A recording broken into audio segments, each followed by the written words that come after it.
আমাদের এখনো মনে লাস্ট কি বলেন না মিহিরকুল না কষ্ট না মিহিরকুল কসমা মিহিরকুলকে ভারতের প্রভু বলেছেন কসমা নেক্সট চালুক্য লিপিতে পরবর্তী গুপ্ত রাজাদের সংখ্যা কত চালুক্য লিপিতে পরবর্তী গুপ্ত রাজাদের সংখ্যা কত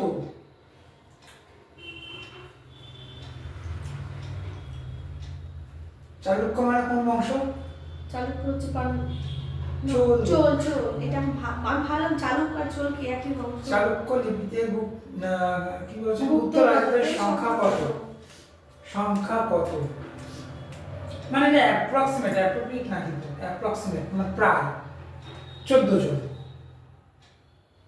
প্রায় কথাটা লেখা থাকবে না 14 জন হ্যাঁ 14 জন লেখো মানে এটা অ্যাকচুয়াল না জাস্ট একটা বলা হয়েছে যে হ্যাঁ 14 জন নাকি উত্তর রাজা ছিল নেক্সট খুব ভালো করে শোনো বানানটা সিঙ্গেল কোটেশন শুরু করো লেখো আর্য আর্য গ্যাপ দেবে না পাশাপাশি লিখতে থাকবে তারপরে লেখো মঞ্জু আর্য মঞ্জুশ্রী কল্প হ্যাঁ তারপরে শ্রী মূলকল্প আর্যশ্রী মূলকল্প এবার কোটেশন শেষ করো এই টোটালটা একটা কথা রচয়িতা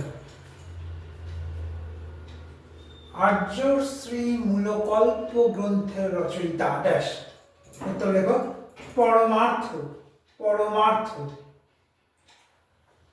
হিন্দি বলে পরমার্থ নেক্সট কত নম্বর হবে 32 নেক্সট লেখো মালাবার উপকূল বন্দরটি হলো মালাবার উপকূলের বন্দরটি হলো মালাবার উপকূলের বন্দরটি হলো ড্যাশ বন্দরটি হলো ড্যাশ দেখো লিমরিক কথা একসাথে লিখবে লিমরিক লয় হস্যি ম বয় বিষ্ণু রয় হস্যি ক লিমরিক হ্যাঁ নেক্সট দেখো পঞ্চ ভারতের মধ্যে নিম্নের কোন অঞ্চলটি পড়ে না পঞ্চ ভারতের মধ্যে নিম্নের কোন অঞ্চলটি পড়ে না 90% ছেলে লিখবে কনৌজ 90% ছেলে লিখবে কনৌজ ছেলে মেয়ে লিখবে কনৌজ কিন্তু অ্যাকচুয়াল হবে মথুরা অ্যাকচুয়াল উত্তর হবে মথুরা মথুরা শ্রীকৃষ্ণের সরি কংস মহারাজের নগরী মথুরা নরেশ বলতো সবাই কংস থেকে হ্যাঁ তারপরে দেখো গুপ্ত সাম্রাজ্যের পতনের জন্য কোন যুদ্ধবাজ জাতি দায়ী ছিল গুপ্ত সাম্রাজ্যের পতনের জন্য কোন সাম্রাজ্যের পতনের জন্য কোন যুদ্ধবাজ জাতি দায়ী ছিল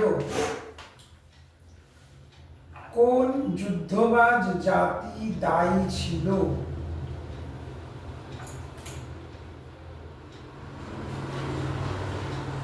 উত্তর লেখো শেথুন শেথ তাহলে অবশ্যই বা একা তো শেথুন হুন হুন মানে হুন জাতিদের মধ্যে অনেকটা ছিল তার মধ্যে একটা ছিল শেথুন নেক্সট মিহিরকুলের রাজধানী কোথায় ছিল বা মিহিরকুলের রাজধানী দিয়ে ড্যাশ দাও মিহিরকুলের রাজধানী দিয়ে ড্যাশ দাও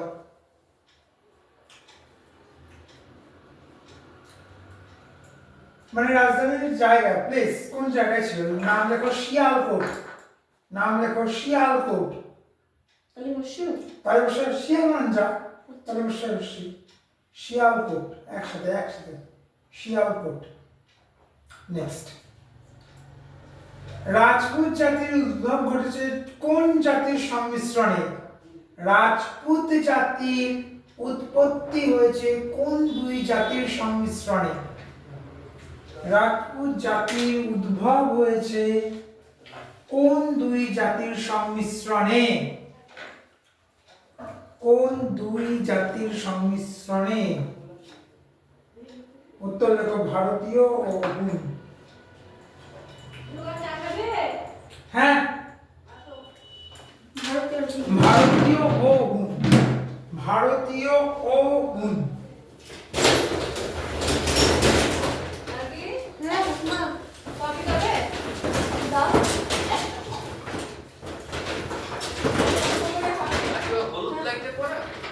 হ্যাঁ আজকে একটু হলুদ লাইটেই পড়ালাম। আচ্ছা, নতুন বছরে নতুন আলো দীপঙ্কর আসবে না? বলছি, মিনাল নামে তোমার আপনার এই ফোন করেছিল অজিত, কি নাম যেন সেদিন? আমি বললাম যে ওই যে ফোন করেছিলেন না আমার ফোন থেকে? তাহলে বলছিলাম যে এরা ও ফোন- অরিত অরিত। তোমার মতো করে দিলা যে যাচ্ছিলা যে ডাক্তারকে পরে আমাকে ফোন করেছিল। সাড়ে নটা আমাকে দিয়ে ফোন করার পরেই মনে হয় আমাকে ফোন আমি করেছিল। বললাম বলবো কি তারপরে আমি বলে দিচ্ছি। দিয়ে দাও বললাম যে আপনাকে যেন বলেছি কথাটা কি মনে করছে ওইভাবে হয় না ঠিক আছে সব কিছু slow করে।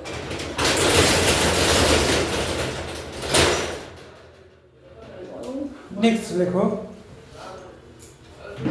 ভারতীয় ও হুন, তাই তো সংমিশ্রণ। নেক্সট লেখো প্রভাকর বর্ধন। প্রভাকর বর্ধন, প্রভাকর বর্ধন কথাটা একসাথে হবে। প্রভাকর বর্ধন, অঙ্কের সেরে ছিল প্রভাকর বর্ধন। দীপঙ্কর কর্মকাণ্ড। আচ্ছা প্রভাকর বর্ধন নিম্নের কোন বংশের আছে? নিম্নে লিখতে আমরা প্রভাকর বর্ধন কোন বংশের আছে?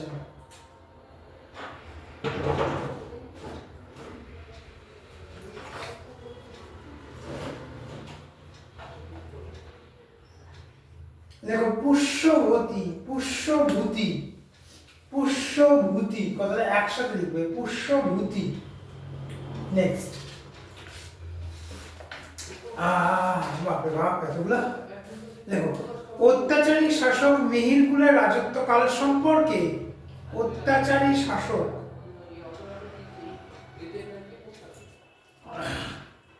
অত্যাচারী শাসক মিহিরকুলের রাজত্বকাল সম্পর্কে। মিহিরকুলের রাজত্বকাল সম্পর্কে জানা যায়। রাজত্বকাল সম্পর্কে জানা যায়। আচ্ছা শোনো কালি তোমার বৃহস্পতিবারটা মেবি পরের মাস থেকে চেঞ্জ হতে পারে, হয়তো বুধবার বা শুক্রবার হয়ে যেতে পারে। তার কারণ হচ্ছে আমাদের স্কুলে কিছু হস্টেলিয়ার্স আছে যারা কম্পিটিটিভ এক্সামের জন্য প্রিপেয়ার নিচ্ছে, ঠিক আছে? ওদেরকেও আমাকে পড়াতে হবে। হতে হবে। তাহলে এই বৃহস্পতিবারটা হয়তো বুধবার হয়ে যেতে পারে আগের দিন, না হলে শুক্রবার। ভালোই হবে, বুধবার বলেছে। হ্যাঁ, মানে কি বলবো, এর সামনে বৃহস্পতিবার কাল মানে শনিবার যেটা পড়ছে, কালী পুজো পড়ছে আমাদের বাড়ি। আচ্ছা তাহলে ওই তাহলে এক কাজ করো, বরং তুমি বুধবার করে এসো। বুধবার করে এসো, ওই আংশিকা যে টাইমে আসে 7টা, ওই 7টার সময় চলে এসো। আংশিকা 7টার দিকে চলে আসবে, তুমি পড়তে শুরু করে দিলে তোমার আংশিকা আসলে আংশিকা পড়বে, ঠিক আছে? জানা যায়। আচ্ছা রাজত্বকাল কি যেন বললাম, ভুলে গেলাম। অত্যাচারী শাসক মিহিরকুলকে রাজত্বকাল সম্পর্কে জানা যায়। জানা যায় নিম্নের কোন ঐতিহাসিক গ্রন্থ থেকে? জানা যায় কোন ঐতিহাসিক গ্রন্থ থেকে? পড়ো, জানা যায় কোন ঐতিহাসিক গ্রন্থ থেকে?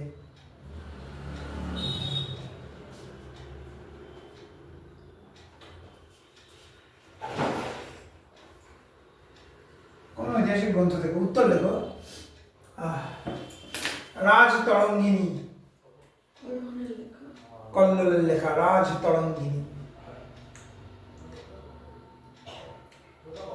এখন কি কম্পিটিটিভ এক্সামের প্রিপারেশন হচ্ছে? না ওরা হচ্ছে যেহেতু বাড়ি দূরে, তাই ওই হস্টেলে থাকে। ওটা ড্যাফোডিল স্কুলের হস্টেল না, ওটা একটা আলাদাই হস্টেল, ওই এলাকার মধ্যেই আছে।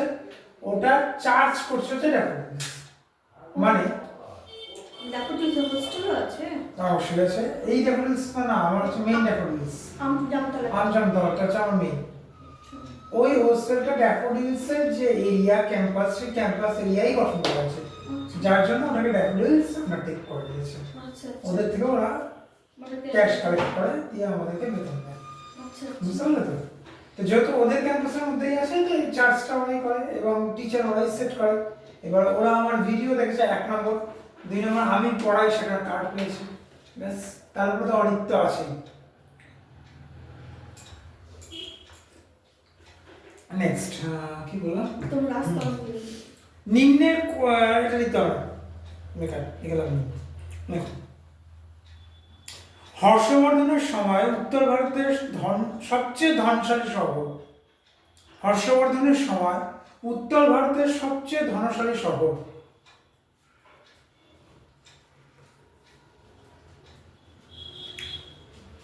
ড্যাশ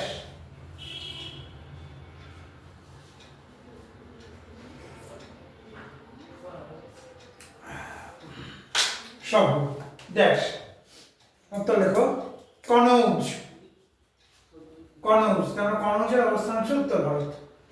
ঠিক আছে, নেক্সট। শিলাদিত্য কার ছদ্মনাম? শিলাদিত্য কার ছদ্মনাম? কি হবে বলো দেখি? রাজ্যবর্ধন, শশাঙ্ক, গ্রহবর্মন, হর্ষবর্ধন। শিলাদিত্য হর্ষবর্ধন তো হবে না, শশাঙ্ক হবে না, গ্রহ কি বললেন? রাজ্যবর্ধন, গ্রহবর্মন, শশাঙ্ক, হর্ষবর্ধন। রাজ্যবর্ধন। প্রথম যেটা বলেছিল হর্ষবর্ধন। শিলাদিত্য কার ছদ্মনাম? এই নাম নিয়েই তো শশাঙ্কর বোনকে বিয়ে করেছিল, শিলাদিত্য নাম নিয়ে। কার ছদ্মনাম? হর্ষবর্ধন। কারণ শশাঙ্ক ছিল গৌড়ের রাজা, মানে আমাদের এখানকার মালদহ অ্যাকচুয়ালি নাম, ইংলিশে বলা হয় মালদহ, কিন্তু অ্যাকচুয়ালি নাম কি ছিল? গৌড়। এই টোটাল এরিয়াটার নাম, এই টোটাল মালদা শহরে রাজত্ব করত শশাঙ্ক। হর্ষবর্ধনের কাছে শশাঙ্ক যুদ্ধে হেরে যায় এবং শশাঙ্কের রাজ্য পুনরুদ্ধার যাতে হয়ে যায় এবং শশাঙ্ক যাতে গৌড়ে মাথা উঁচু করে রাজত্ব করতে পারে, সেই জন্য হর্ষবর্ধন তার বোনকে বিবাহ সূত্রে আবদ্ধ করেছিল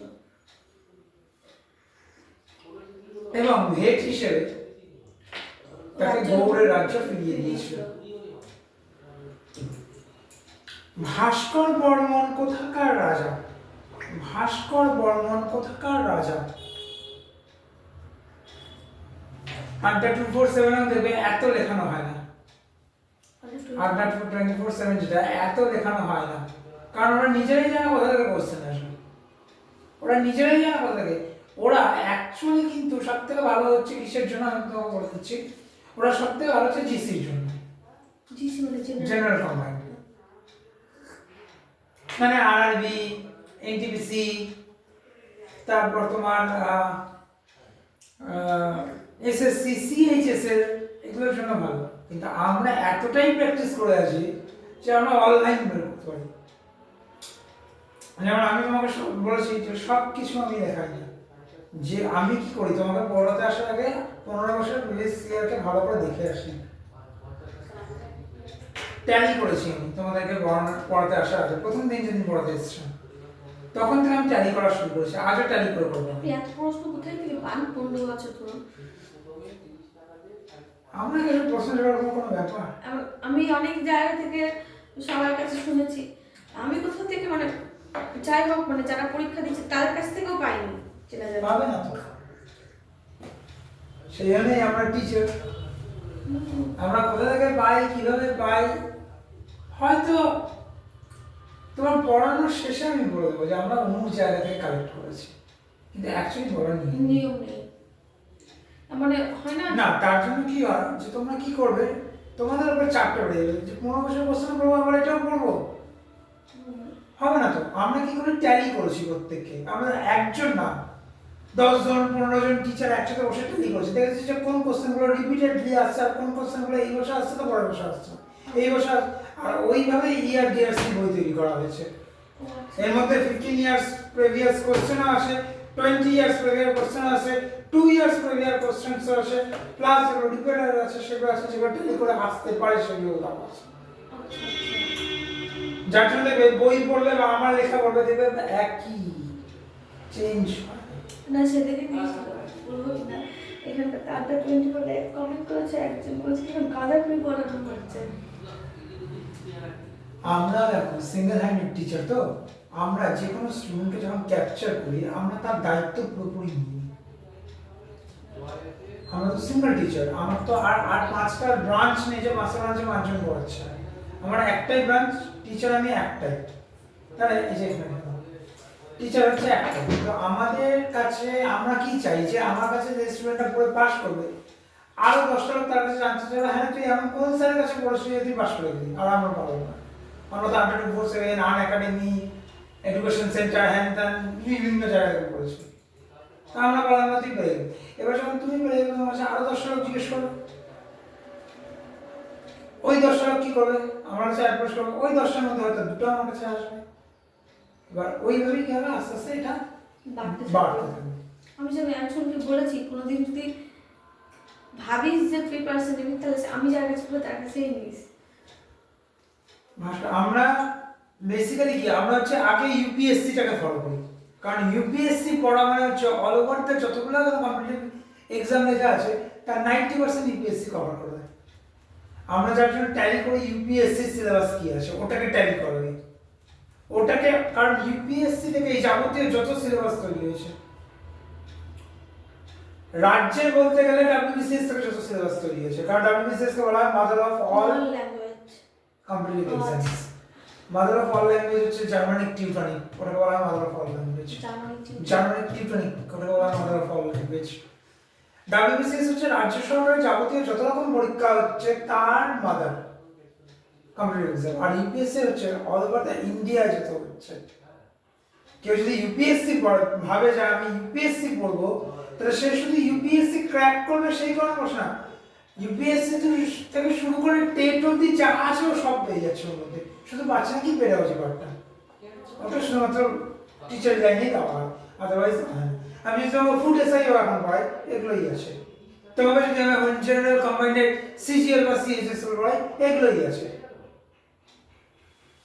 কারণ তোমাকে আমি পড়াচ্ছি ডাব্লিউবিসিএস লেভেলে, তুমি নিজেও জানো না সেটা, তুমিও পড়ছো ডাব্লিউবিসিএস লেভেলে, অর্কও পড়ছে ডাব্লিউবিসিএস লেভেলে, অন্যান্য টেট পড়ে তাহলে আমি এগুলো লেখাতেও যাই না। তোমাদেরকে এমনভাবে প্রিপেয়ার করে দিচ্ছে টেটও হয়, ডাব্লিউবিসিএস এর যদি কোনো ফর্ম চায় সেটা ফিল আপ করে অন্তত পরীক্ষায় বসতে হবে, অন্তত আর্টস গ্রুপটা না কোয়ালিফাই করে যাবে। তো না আর্টস আর সায়েন্স অবশ্যই না, ভাবি আর্টস সায়েন্স একসাথে থাকতে হবে। কিন্তু সবথেকে বেশি থাকে হিস্ট্রি জিওগ্রাফি আর ইকোনমিক্স, পল সায়েন্স। আচ্ছা কোথায় প্রাইমারি টেট হচ্ছে আবার?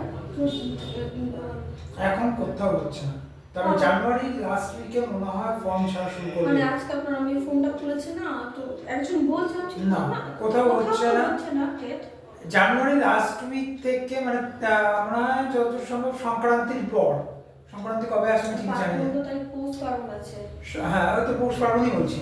15 তারিখ হ্যাঁ আছে। 15 তারিখ, 23 তারিখ হচ্ছে তোমার সরস্বতী পূজা, হ্যাঁ 24 তারিখ 25 তারিখ পড়ে যাচ্ছে রবিবার, 26 থেকে মনে করো ফেব্রুয়ারি 10 তারিখের মধ্যে একটা নোটিফিকেশন এবং ডাব্লিউবি আপার প্রাইমারি ফর্ম ছাড়া শুরু করবে, মানে এস্টিমেটেড বলছি। আচ্ছা কারণ এপ্রিলে যদি ভোট হয়ে থাকে বিধানসভা, মার্চের মধ্যে লোক নেওয়া শুরু করে দেবে, রিক্রুট শুরু করে দেবে।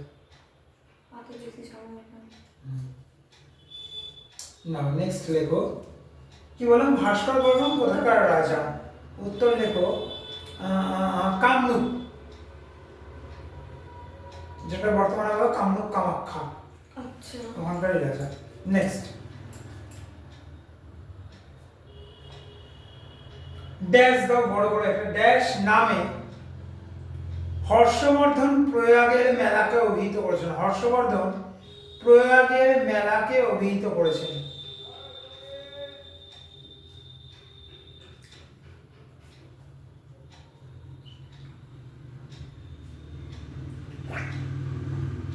প্রয়াগের মেলা বলে অভিহিত করেছেন। এই ড্যাশে উত্তরটা লিখবে, হ্যাঁ ড্যাশের উপর উত্তরটা লিখবে। উত্তরটা লেখো সন্তোষ ক্ষেত্র, কথাটা একসাথে লিখবে, সন্তোষ ক্ষেত্র।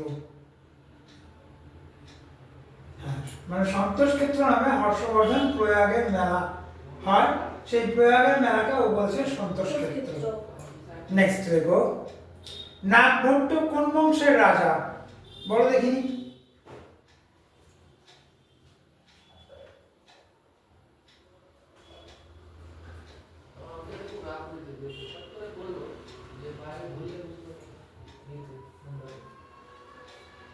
নাগভট্ট কোন বংশের রাজা?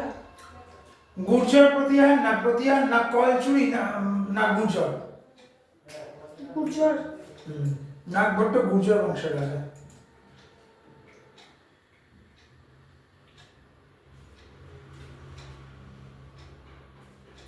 না একটু ভুল করে দাও, ওটা সন্তোষ ক্ষেত্র লিখিস না, লেখ সন্তোষ,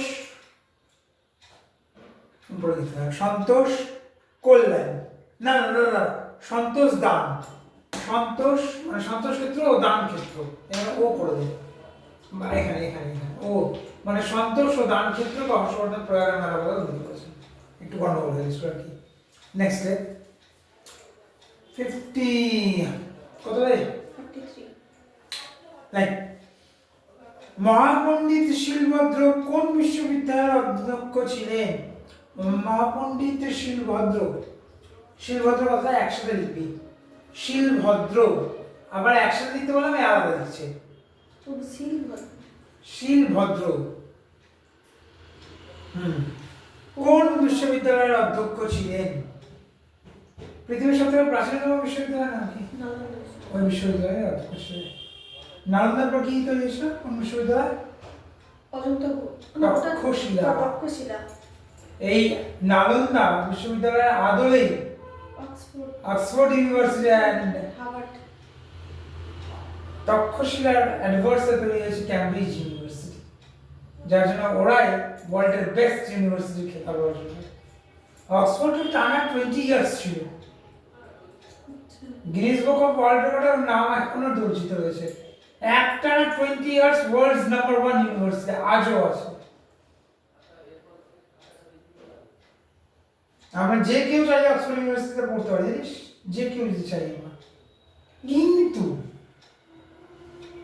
ওদের এন্ট্রান্স এক্সামিনেশন আগে পাস করে দেখো। আচ্ছা ওর একটা টেস্ট নেবে অবশ্যই টেস্ট নেবে, সে তুমি ডিস্টেন্সে পড়ো ইয়া তুমি ওখানে গিয়ে পড়ো। আমাদের স্পেশাল এসএস কৃষ্ণমূর্তি অ্যাওয়ার্ড পাওয়া লোক English literature Hyderabad national university, তবুও অক্সফোর্ডে গিয়ে এন্ট্রান্স এক্সামিনেশন দিতে এসেছিল এবং সেখান থেকে ফার্স্ট ক্লাস উইথ ডিস্টিংশন নিয়ে বেরিয়েছেন। সেই যুগে যখন ইংরেজরা ভারতকে দেখতে পারত না। তবে ওই মানুষটার মাথাটা কোন জায়গায় পৌঁছে আছে নেক্সট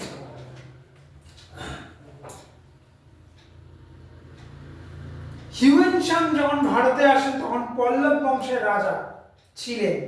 হিউয়েন সাং আচ্ছা হিউয়েন সাংটা তুই নিলে রে। হিউয়েন সাং এবার লাল লিখবি। হিউয়েন সাং যখন ভারতে আসেন তখন পল্লব বংশের রাজা ছিলেন। দুটো কোশ্চেনকে কম্বাইন করলাম। যখন ভারতে আসেন তখন পল্লব বংশের রাজা ছিলেন। যখন ভারতে আসেন তখন পল্লব বংশের রাজা ছিলেন। মানে পল্লব বংশের রাজার সময় কোন চীনা পরিব্রাজক ভারতে আসেন? উত্তর হিউয়েন সাং।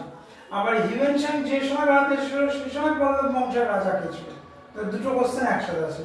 পল্লব বংশের রাজা ছিলেন, রাজা ছিলেন, উত্তর লেখ। প্রথম নরসিংহ বর্মন, নরসিংহ কথাটা একসাথে লিখবি। প্রথম নরসিংহ বর্মন। আচ্ছা সিংহের সন্ধি বিচ্ছেদ কি হবে? সিংহ সব থেকে ডিফিকাল্ট হংস যুক্ত অ, সেটা হচ্ছে সিংহ বর্মন। এটা আমিও ভুল করেছিলাম যখন ফার্স্ট আমি WBCS দিয়েছিলাম, তখন এই কোশ্চেনটা এসেছিল বাংলা থেকে। হঠাৎই বাংলা দিয়েছিল, বাবা বাংলা আসে না সামনে, হঠাৎ করে দিয়েছিল বাংলা। দুটো কোশ্চেন ছিল বাংলার, একটা ছিল কোন সমাস, সেটা ভুল করে দিয়ে এসেছিলাম, আর এটা ভুল করেছিলাম, যার জন্য মনে আসে যে হ্যাঁ এটা ভুল করেছিলাম। মালদায় এমন অনেক ইনস্টিটিউট আছে যারা এগুলো পড়ায়, কিন্তু আমার পড়ানো, আমি যে বলছি আমার পড়ানো আর ওদের পড়ানোর মধ্যে আকাশ পাতাল পার্থক্য আছে। কারণ ওরা কি ওই 10 বছরের হিসাবটা নোটই পড়ায়। আমার দেখবি প্রতি বছর, আজকে এই বছর এই বই বলি তো এরপরের বছর দেখবি অন্য একটা বই চলে এসেছে। আমি প্রতি বছর কি বই চেঞ্জ করি, আমার নিউ এডিশন চাই সব সময়। প্রতি বছর প্রতি বই আমি পড়া বই না, না এমনিও চেঞ্জ হতে থাকে। হ্যাঁ সাধারণত প্রতি 1 বছর 2 বছর পর পরই চেঞ্জ হয়। যেমন নিজিন সিংহানি আমার প্রতি বছর নতুন এডিশন বই, ওয়ান স্টপ সলিউশন WBCS এর প্রতি বছর চেঞ্জ হয়। আর এই বছর দেখলে 16টা চ্যাপ্টার, পরের বছর দেখলে 24টা চ্যাপ্টার, তাহলে আবার কিছু একটা কথা কষ্ট হয় এসে শুরু বসে যাবে। যেমন তোদেরকে পড়িয়েছিলাম প্রাইমারি টেট পড়িয়েছিলাম চরিতা পাবলিকেশনে, এবার ওখানে বইটা কি আছে? তপতি নিয়েছিলেন মনে হয়, তপতি নিয়ে এসছে। এরপরে হয়তো আবার অন্য কোনো বই আসবে। আমি কোনোদিন এক বই পড়াই না, সবসময় চেঞ্জ করি, কারণ সব আমি যদি আপডেটেড থাকি তাহলে স্টুডেন্টরা আপডেটেড থাকবে, না হলে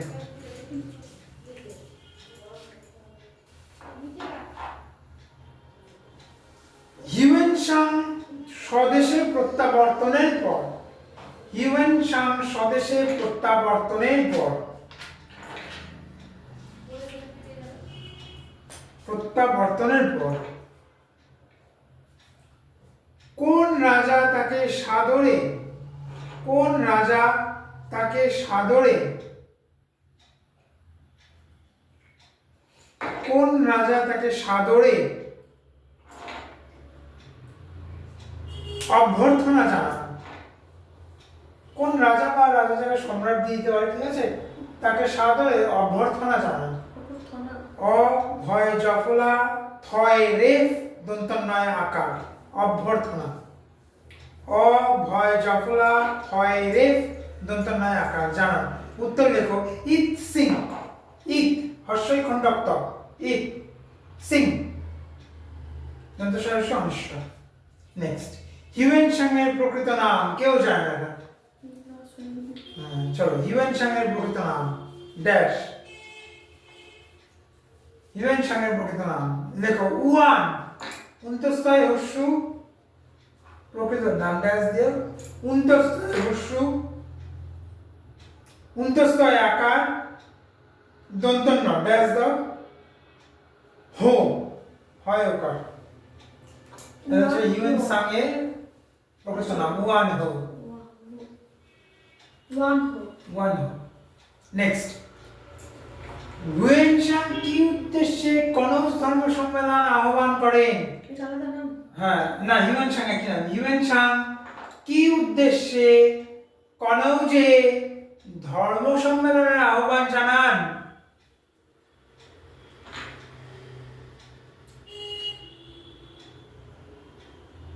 আহ্বান জানান।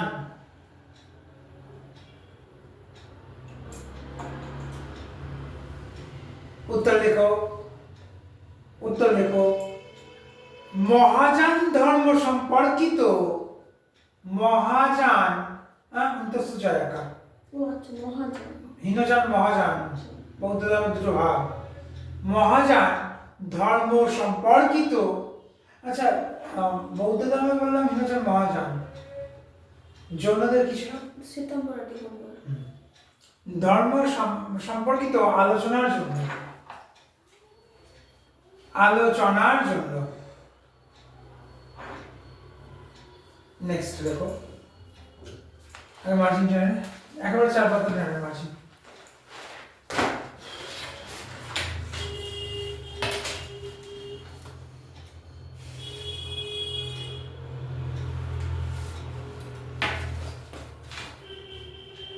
নিশ্চয়ই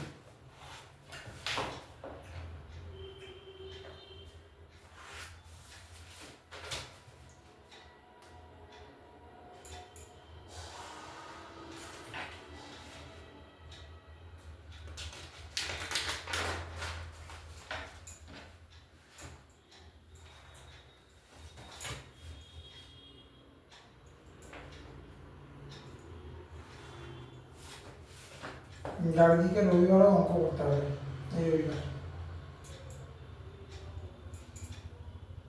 কারণ আমার প্রিপেয়ার হচ্ছে, সব কিছুর জন্য প্রিপেয়ার। আগে যদি টেক আসে, টেকটা দিয়ে দাও, তারপর আমার টেক দাও, বুঝতে পারলে? চলো দেখো এবার। 47 কটা লেখা এখন? 47টা হলো প্রথম থেকে। না, এখন কটা লেখা? এখন 1 2 3 4 5 6 7 8 9 10 11 12 13 14 15 16 17 18 19 20 21 22 23 24 25 26 27 28। 28টা। চলো নেক্সট।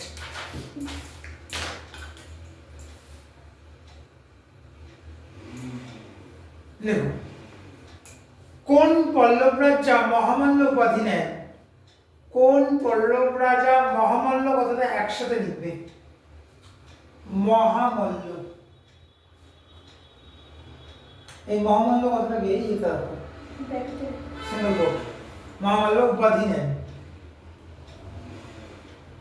লেখো। দ্বিতীয় নরসিংহ বর্মন। দ্বিতীয় নরসিংহ বর্মন, দ্বিতীয় নরসিংহ বর্মন এইসব কারণের জন্য আমি এটা বন্ধ রাখি বর্মন। নেক্সট লেখো বিচিত্র চিত্র, কথাটা এর মধ্যে রাখো, সিঙ্গেল কোটের মধ্যে। বিচিত্র আলাদাভাবে চিত্র। হ্যাঁ, এবার এই টোটাল কথাটাকে সিঙ্গেল কোটের মধ্যে রাখো, বিচিত্র দৃশ্য। নামে অভিহিত রাজা, নামে অভিহিত রাজা।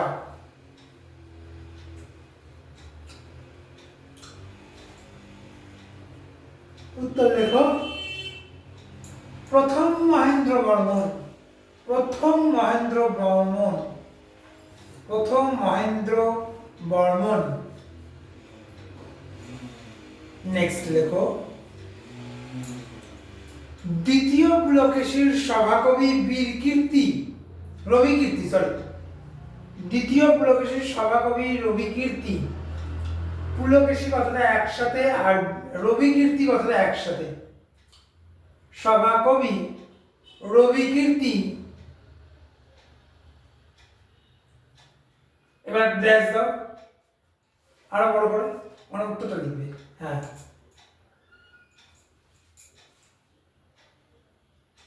ছিলেন। ওই ড্যাশে লেখো বৌদ্ধ ধর্মাবলম্বী, বৌদ্ধ ধর্মাবলম্বী, লম্বী। নেক্সট লেখো পশ্চিম ভারতের সর্বপ্রথম গুহা মঠ দিয়ে ড্যাশ।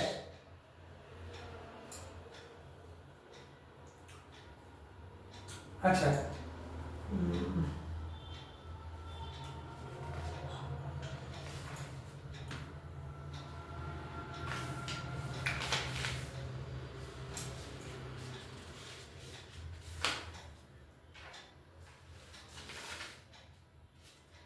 আচ্ছা এটা একটু বাদ রাখো। হ্যাঁ, এটা আমাকে একটু খুঁজে বের করতে হবে, ঠিক আছে?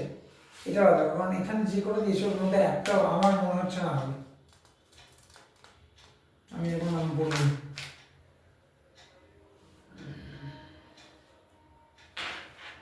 কি বললাম না, পশ্চিম ভারতের না, কালচারের মধ্যেই থাকবে।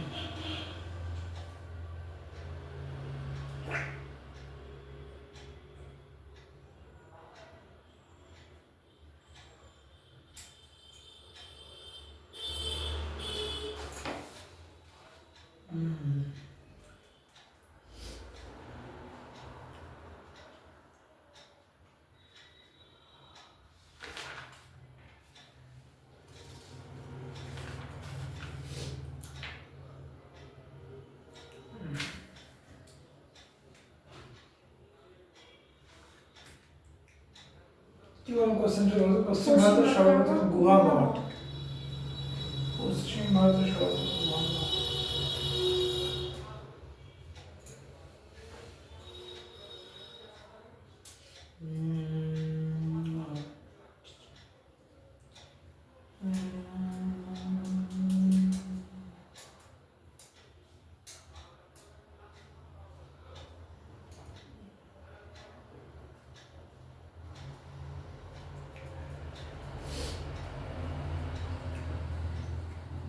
আমি এটা দেখে বলবো, বুঝলে? এটা একটু মনে রেখো যে স্যার বলেছিল পশ্চিম ভারতেরটা দেখে বলবেন, কারণ এখানে যেটা সেটা পূর্ব এবং উত্তর ভারত ছিল, পশ্চিম ভারতে এটা ছিল না। অন্তত এই চারটা তো ছিলই না পশ্চিম ভারত, গ্যারেন্টি আছে। না ছিল ভাজা, না ছিল নাসিক, না ছিল বেদসা, এটার মধ্যে কোনটাই ছিল? অজন্তা ছিল না পশ্চিম ভারতের। অজন্তা ওই লড়া বা অজন্তা ওই এলিফ্যান্ট, অজন্তা লড়া বা অজন্তা এলিফ্যান্ট, এই দুটোর মধ্যে একটা হতো। আচ্ছা দেখ, এটা একটু পরে বলে দিচ্ছি, বা পরের দিন পড়া আসে বলবো। এটা একটু মাথায় রেখো যে স্যার এটা বলিস না আমি। আচ্ছা, নেক্সট লেখো বৈকুণ্ঠের পেরুমাল মন্দির কোন রীতিতে তৈরি? বৈকুণ্ঠের পেরুমাল মন্দির, পেরুমাল মন্দির কোন রীতিতে তৈরি?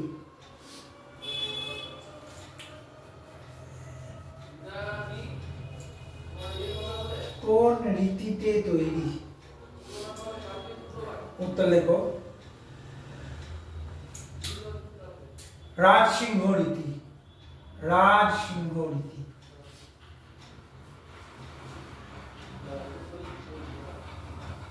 নেক্সট, মুক্তেশ্বর মন্দিরের অবস্থান বা মুক্তেশ্বর মন্দিরটির অবস্থান। মুক্তেশ্বর মন্দিরটির অবস্থান। মুক্তেশ্বর মন্দিরটির অবস্থান।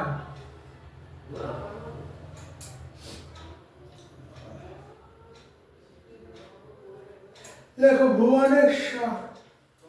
ভুবনেশ্বর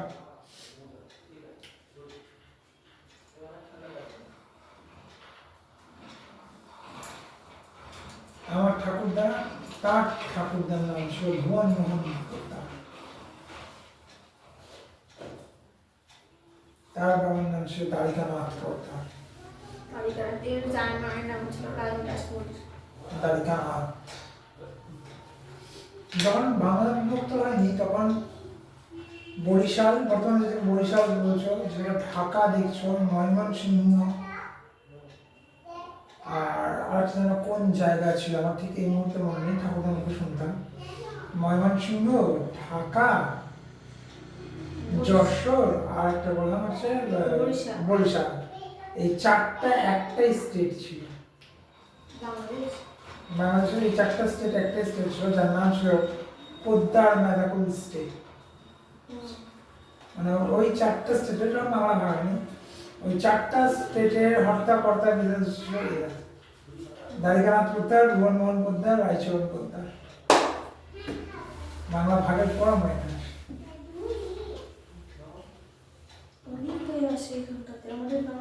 এবং এটা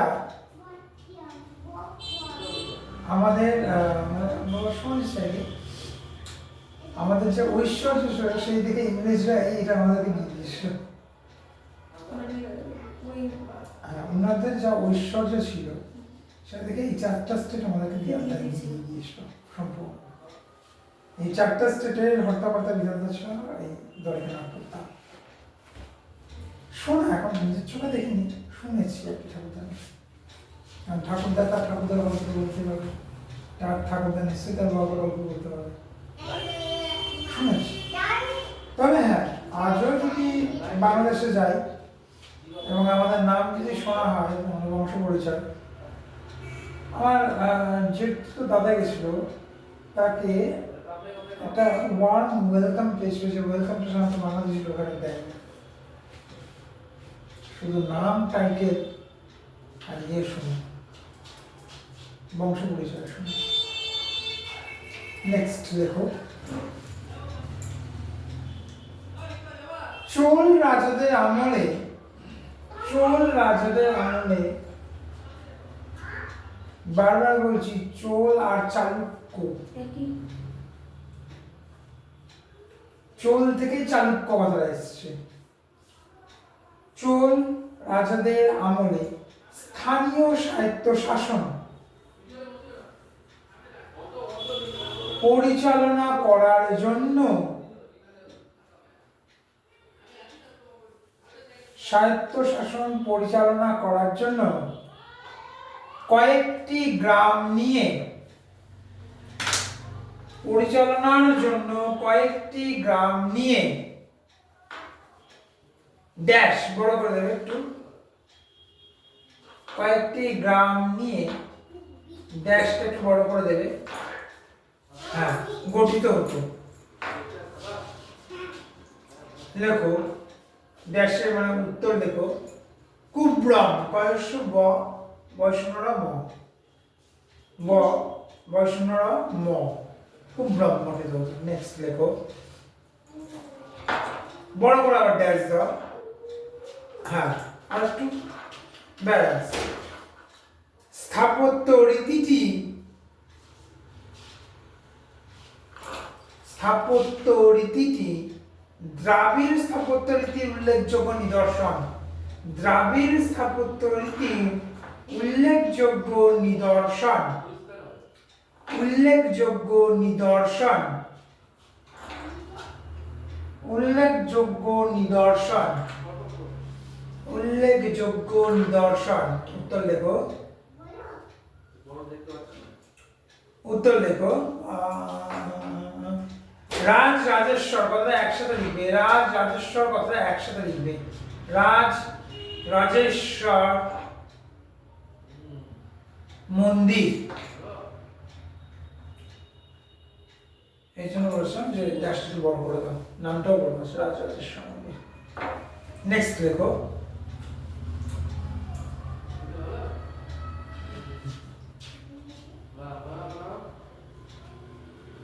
ড্যাশ রাজার আমলে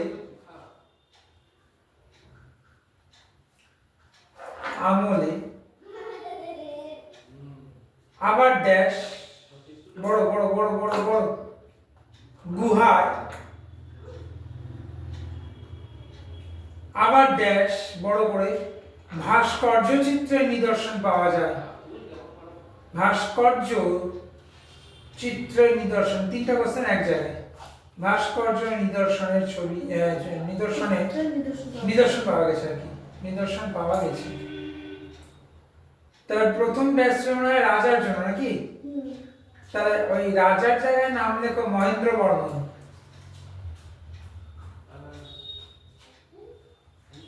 মহেন্দ্র বর্মন। তারপরটা কি ছিল? ড্যাশ হলো গুহা। গুহা। আচ্ছা, ত্রিচিনোপল্লী। ত্রিচিনো চয়সী দন্ত নায়কার চিনোপল্লীর একসাথে প লয় লয় দীর্ঘি বৈষম্য পল্লী গঙ্গাবতরণের কথা একসাথে লিখবে। গ না, গুহার হয়ে গেল, গুহার পর এই যে এখানে লেখো গঙ্গা বতরণ, তরণের। হ্যাঁ, তাহলে মহেন্দ্র বর্মনের আমলে বা মহেন্দ্র বর্মন রাজার আমলে ত্রিচিনোপল্লী গুহায় গঙ্গাবতরণের ভাস্কর্য চিত্রের নিদর্শন পাওয়া। তিনটা কোশ্চেন এক জায়গায়। নেক্সট লেখো। কাঞ্চি কাদের রাজধানী? কাঞ্চি কাদের রাজধানী? কাঞ্চি কাদের রাজধানী? দেখো পল্লব। কাদের রাজধানী? দেখো পল্লব। নেক্সট, রাজশেখর কার সভাপতি? সভাকবি, সরি, রাজশেখর কার সভাকবি? রাজশেখর কার সভাকবি?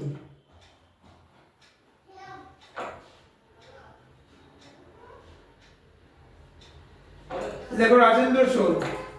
রাজেন্দ্র চোল। রাজেন্দ্র চোল। নেক্সট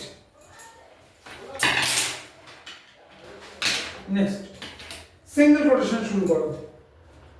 লেখো রণবিক্রম, কথাটা একসাথে লিখবে। রণবিক্রম। হ্যাঁ, সিঙ্গেল কোটেশন শেষ করো। রণবিক্রম অভিধা গ্রহণ করেছিলেন। অভিধা গ্রহণ করেছিলেন। গ্রহণ করেছিলেন ড্যাশ ড্যাশ। উত্তর লেখো প্রথম পুলকেশী। প্রথম পুলকেশী। নেক্সট, দন্তি দুর্গ, একসাথে লিখবে। দন্তি দুর্গকে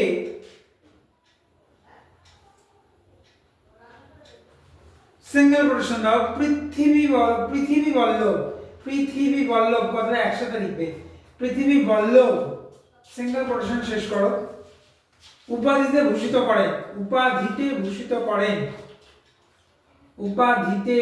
করেন দিয়ে ড্যাশ দাও। ভূষিত করেন দিয়ে ড্যাশ দাও।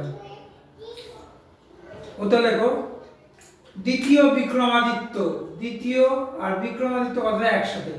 দ্বিতীয় বিক্রমাদিত্য কথা একসাথে লিখবে। বিক্রমাদিত্য। নেক্সট,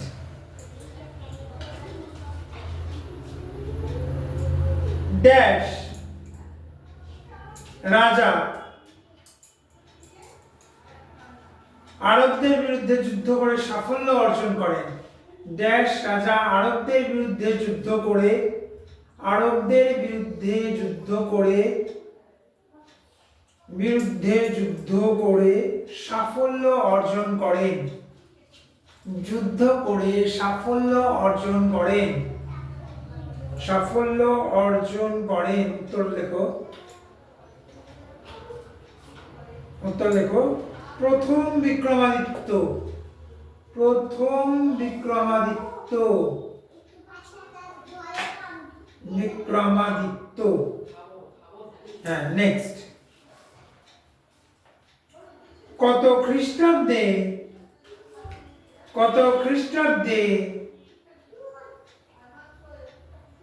হ্যাঁ, সিঙ্গেল কোটেশন শুরু করো। দেখো চালুক্য, তারপরে ভাগ দিয়ে দেখো বিক্রমাদিত্য। চালুক্য বিক্রমাদিত্য। চালুক্য লিখো, বিক্রমাদিত্য প্রশ্ন শেষ করো। চালুক্য বিক্রমাদিত্য অব্দ প্রবর্তিত হয়।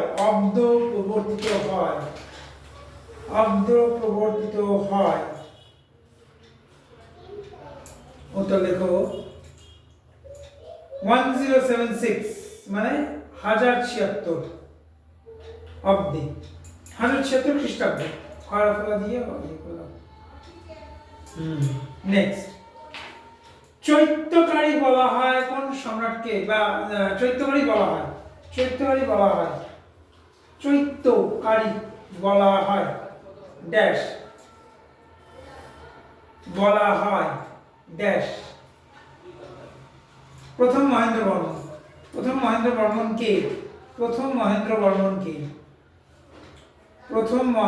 বর্মন কে?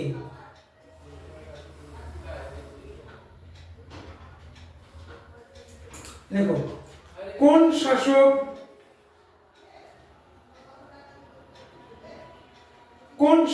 প্রথম মহেন্দ্র বর্মনকে পরাস্ত করে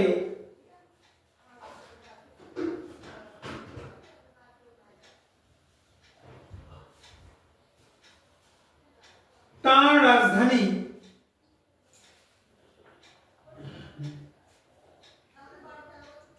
কাঞ্চি নগরী ধ্বংস করেছিলেন?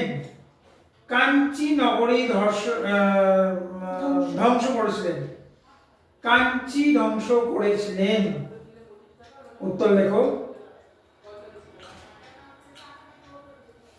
দ্বিতীয় পুলকেশী। ব্যাস, তার দুটা, তবে এইটা আপাতত শেষ। দ্বিতীয় পুলকেশী সব থেকে বড় চ্যাপ্টার, কালচার এন্ড সায়েন্স। আর মোগল এম্পায়ার, এই দুটো হচ্ছে সব থেকে বড় চ্যাপ্টার। নেক্সট দেখো দক্ষিণ ভারতের স্থাপত্য ভাস্কর্যের ইতিহাস।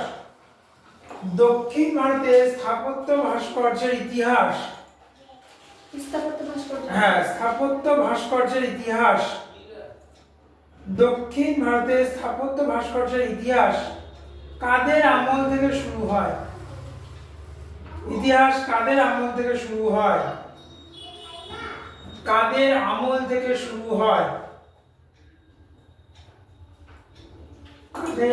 থেকে শুরু হয়? উত্তর লেখো পল্লব। লাস্ট সিঙ্গেল কোটেশন শুরু করো। কবি প্রবোধ উপাধিটি নিয়েছিলেন?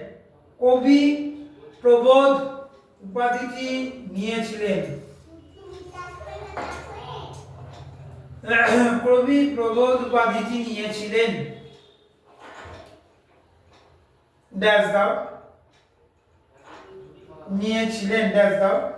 দ্বিতীয় নরসিংহ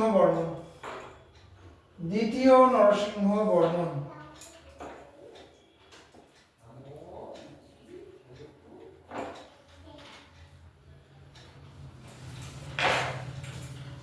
এটা হলো তোমার কালচার এন্ড সায়েন্সটা শেষ করলাম।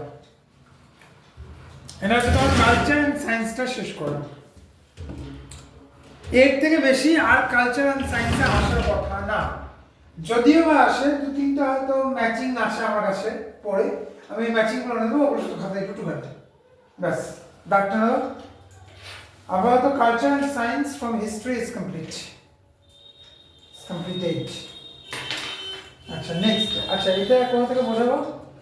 আপনার 4 এই যে 5 না 6 ল্যাঙ্গুয়েজ স্কিল লিসনিং, আর language skill speaking, language skill reading, ঠিক আছে? চারটা আছে তো, 6 আর 4 10, দুটো দুটো করবো আজকে আর রবিবার। ল্যাঙ্গুয়েজ স্কিল লিসনিং মানে এবার ল্যাঙ্গুয়েজ স্কিলের মধ্যে আমরা শুনবো শোনার। আচ্ছা বলেছে listening is not a passive process, listening করে না কারোর দ্বারা শোনা হয় না, নিচে থেকে শুনতে হয়, তাই এটা প্যাসিভ বলে। প্যাসিভ প্রসেস হবে না। Which statement is not true for listening, নিচে এই স্টেটমেন্টটা লিসনিং এর জন্য প্রযোজ্য হয় না।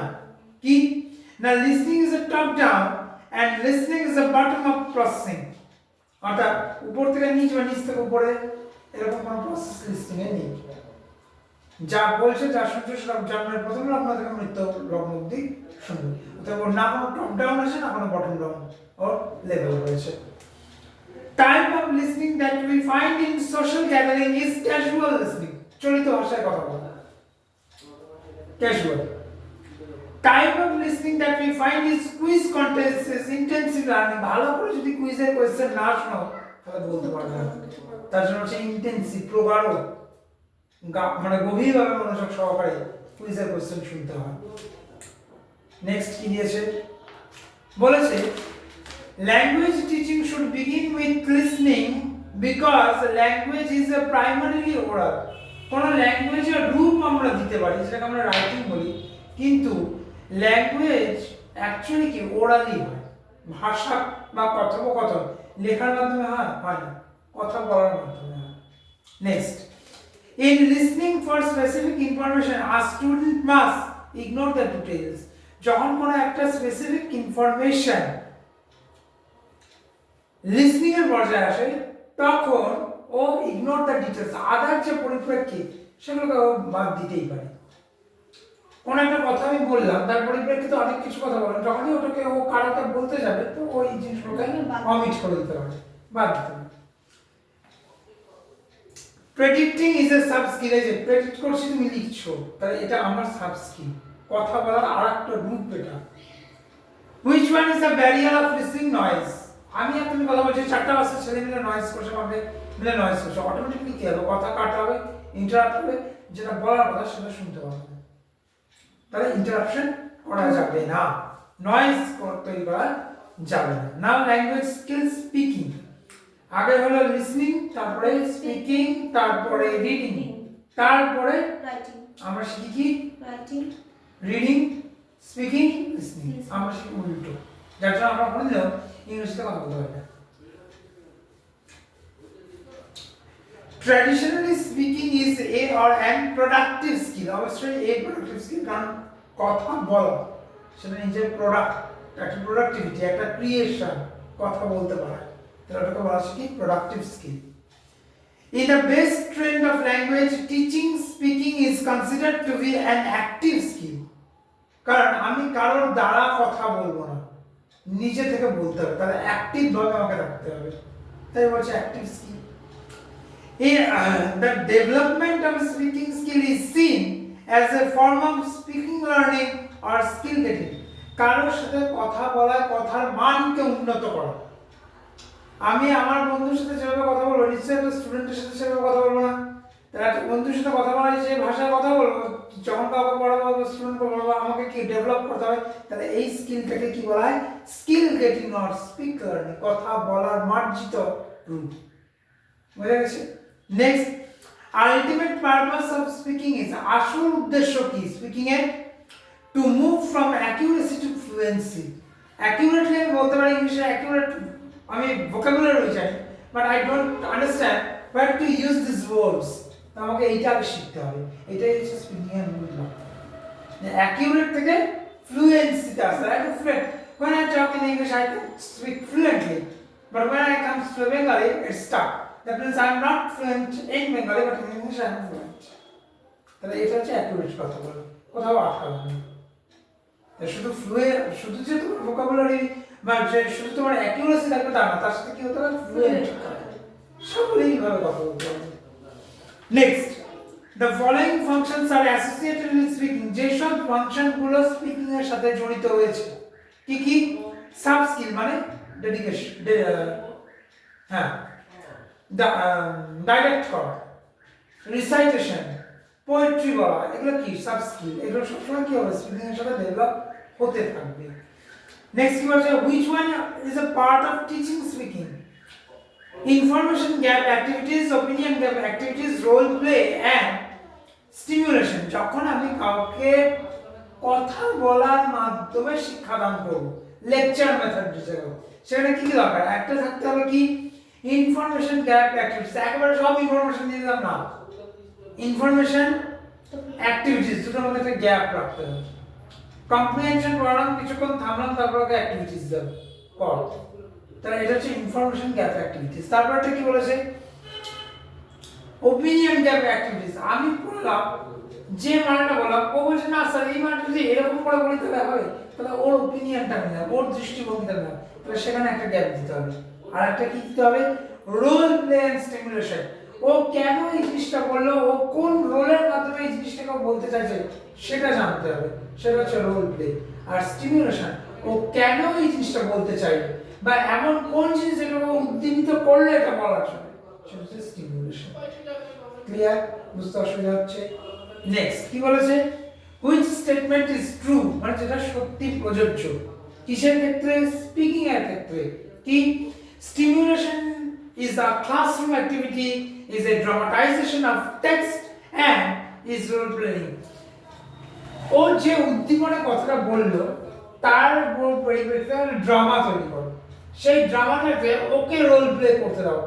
তাহলে টিচার এবং যে স্টুডেন্ট তার মধ্যে একটা সমঝোতা তৈরি হবে এবং বুঝতে পারবে ঠিক কোন স্টিমুলেশনটা ওর জন্য কাজ করছে বা কেন ওই ড্রামায় রোল প্লেটা করে কি বোঝাতে চাইছে। তাহলে এটা ক্লাসরুমের মধ্যে করতে হবে। ঠিক আছে? Next, which of the following can be used as input for authentic communication? Telegram কেন অল্প লিখতে হয়? শুধু প্রয়োজনীয় কথা, তাছাড়া লিখতে হয়। তাই বলছে যে এটা হচ্ছে জাস্ট অথেন্টিক কমিউনিকেশন। অসুস্থ বাড়ি যায়, গল্প শেষ। এম কামসিং, গল্প শেষ। মার্জিত কথা, অল্প কথা, এবং এই অল্প কথার মাধ্যমে সম্পূর্ণ ঘটনাটা ব্যক্ত করা যাচ্ছে। তাহলে এটাকে বলা হয় কি? Authentic communication. Next, interface errors can be found in both speaking and writing. বলছো এক, লিখছো আর। অঙ্কের ক্ষেত্রে হয় উত্তর করেছো এক, উত্তর লিখছে আর। এটা কি হয়? দুটোর মধ্যে ইন্টারকানেকশনই তৈরি হয়। সেই ওর ব্রেন অঙ্ক করছে কি, ওর ব্রেন ভাবছে অন্য কিছু, যার জন্য ভুল করছে। তাহলে এটা স্পিকিং এর ক্ষেত্রেও হতে পারে। যেমন কথা বলতে বলতে হাট করে এমন একটা কথা বলে যাবো, ওয়ার্ড বলে যাবো যেটা ওর সাথে কোনো কনটেক্সচুয়ালি নেই।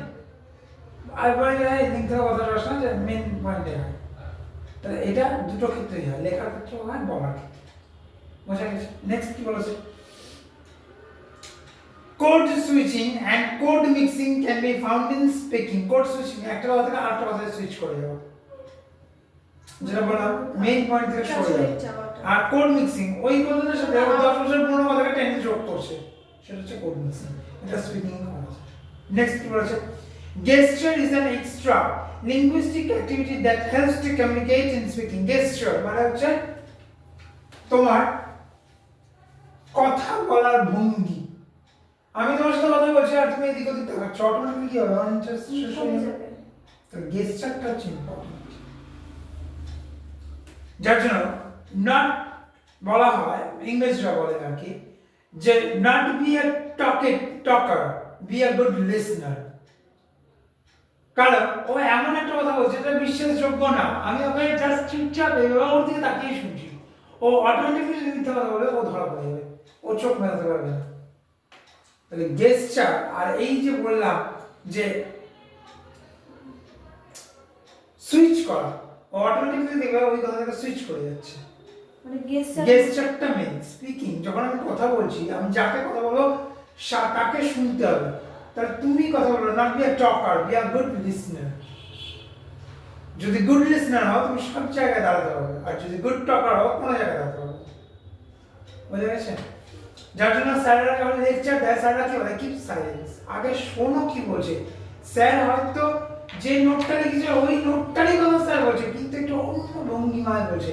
এমন একটা গল্প লিখিয়েছে সাপোজ ওটা বাঘ ভালুকের গল্প, আমরা সবাই জানি, কিন্তু স্যার ওটাকে কি করছে বাঘটাকে শক্তিশালী না দেখে ভাল্লুকটাকে শক্তিশালী দেখাচ্ছে, কিন্তু ঘুরে ফিরে ওই একই পয়েন্টে আছে। অর্থাৎ be a good listener. Next, using gap filters is a part of communicative strategies in speaking. অর্থাৎ যে বললাম একটা জিনিস থেকে আরেকটা জিনিস করতে গেলে একটু গ্যাপ দাও, হঠাৎ করে চেঞ্জ করে দিলাম ও নিতে পারবে না, তাহলে সেই জন্য বলছে এটাই এটা কি করে না কমিউনিকেটিভ স্ট্র্যাটেজিস, এটাই হচ্ছে আসল কথা বলার স্ট্র্যাটেজি। আমি বলেই যাচ্ছি একজন শুনে যাচ্ছে না, তুমি বলা হলো থামো, ওকে এবার কথা বলার সুযোগটা দাও, তাহলেই কথোপকথন বাড়বে। আমি একটা মনে করো সাপোজ কোনো একটা ডেটে গেলাম, হয়তো মেয়েটা বকর বকর করে যাচ্ছে, আমি চুপচাপ শুনে যাচ্ছি, অটোমেটিক কি হবে আমি তিতি বিরক্ত হয়ে চলে যাবো, কারণ ও তো আমাকে গ্যাপই দিচ্ছে না কথা বলে, না আমি বলে যাচ্ছি ও কিছু বলছে না, ও অটোমেটিক তিতি বিরক্ত হয়ে চলে যাবে। তার মানে কি এটা টিচার স্টুডেন্টের ক্ষেত্রে হয়, স্টুডেন্টের ওপিনিয়ন না নিয়ে তুমি ওর ওপিনিয়নের উপরে জোর করে চাপাচ্ছ, অটোমেটিক স্টুডেন্ট কি হবে ইন্টারেস্ট পেয়ে যাবে, আমি কি চাই সেটা। অতএব যে স্টুডেন্ট তাকে জিজ্ঞেস করে যে সে বুঝতে পারছে না পারছে না, এই যে গ্যাপটা দেওয়া থাকে, আগে জানি ও বলছে না নিজে থেকে শোনো, হ্যাঁ বুঝতে পারছিস না পারছিস না, সেরকম আমি তোমার প্রত্যেকটা পর জিজ্ঞেস করি কে মাথায় ঢুকছে না ঢুকছে না, অঙ্ক করলাম অর্ককে জিজ্ঞেস করছি কে মাথায় ঢুকলো না ঢুকলো না, না ঢুকলে আবার বল, তার সঙ্গে সঙ্গে কিন্তু আমি অঙ্কটা শুরু করছি, 5 সেকেন্ড বা 10 সেকেন্ড হলো ওকে গ্যাপ দিচ্ছি এই কথাটা বলার যে না স্যার আমি বুঝতে পারছি না, হ্যাঁ স্যার আমি বুঝতে পারছি। ক্লিয়ার? স্পিকিং ফ্লুয়েন্টলি মিন্স মানে একদম সাবলীলভাবে কথা বলা, কোথাও আটকে না।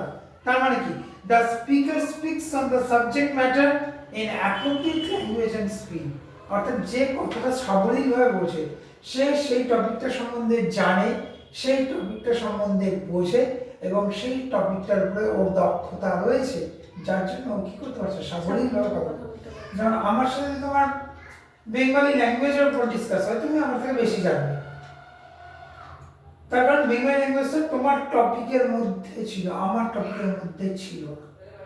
আমাকে যদি অঙ্ক আর ইংরেজি নিয়ে জানতে আসে দেন আমি ফ্লুয়েন্ট হতে পারবো, কারণ ওই দুটো বিষয়ের উপর আমার দক্ষতা রয়েছে।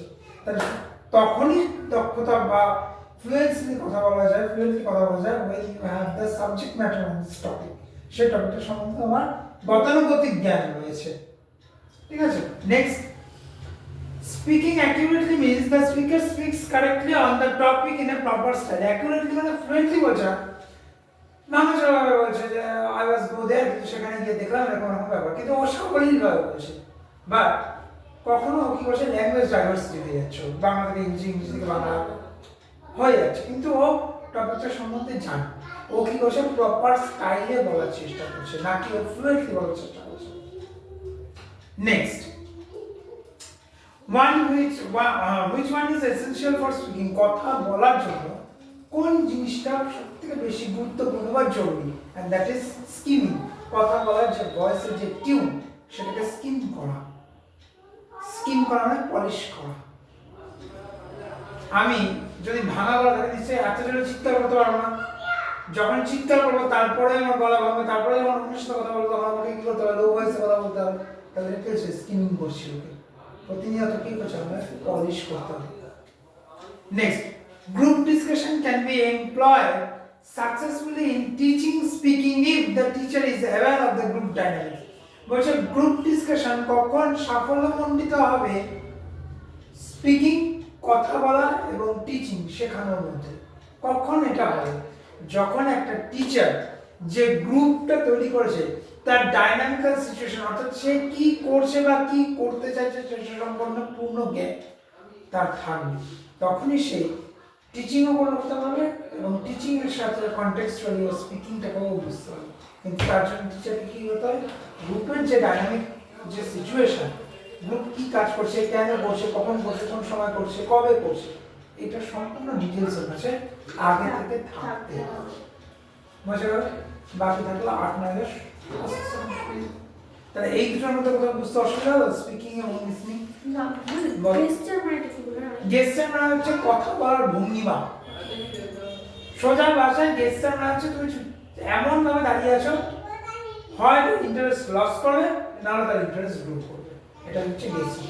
বাংলায় মানে হচ্ছে গ্রথ হোম। আচ্ছা আচ্ছা, আরো শুনলাম। আর কোথাও বুঝতে অসুবিধা লিসনিং এ? তাহলে কটা? এগুলো কি ডিসঅর্ডার নাকি না? না, গেস্টের কোনো ডিসঅর্ডার না। গেস্টের জাস্ট তোমার দাঁড়ানোর স্টাইল বা তোমার কথা বলার স্টাইল। না না, এই স্কিলগুলো হচ্ছে এগুলো কি ডিসঅর্ডারের মধ্যে পড়ে? না, এমনি এইগুলো ডিসঅর্ডার হচ্ছে ডাইসলেক্সিয়া, ক্যালিগ্রাফিক্যাল প্রবলেম, এগুলো এগুলো কোনো এখনো কোনো প্রবলেমের মধ্যে আসেনি, মানে একটাই বলছে ডাইসলেক্সিয়া, হ্যাঁ। তো ওটা আলাদা, আর এটা একদমই আলাদা, টপিকই তো আলাদা এটা। আচ্ছা আচ্ছা। বরঞ্চ রাইটিং রিডিং এগুলোর ক্ষেত্রে ডাইসলেক্সিয়া বা ক্যালিগ্রাফি এগুলো আসতে পারে, লিসনিং স্পিকিং এগুলো আসে না। কারণ এগুলো শুধু হচ্ছে ওরাল ভার্সন, কোনো থিওরিটিক্যাল ভার্সনে নেই। যাই করছো বা যেটাই করছো সেটা ওরাল ভার্সনে করছো, কোনো লেখা বা কোনো শোনা ইত্যাদির মধ্যে পড়ছো।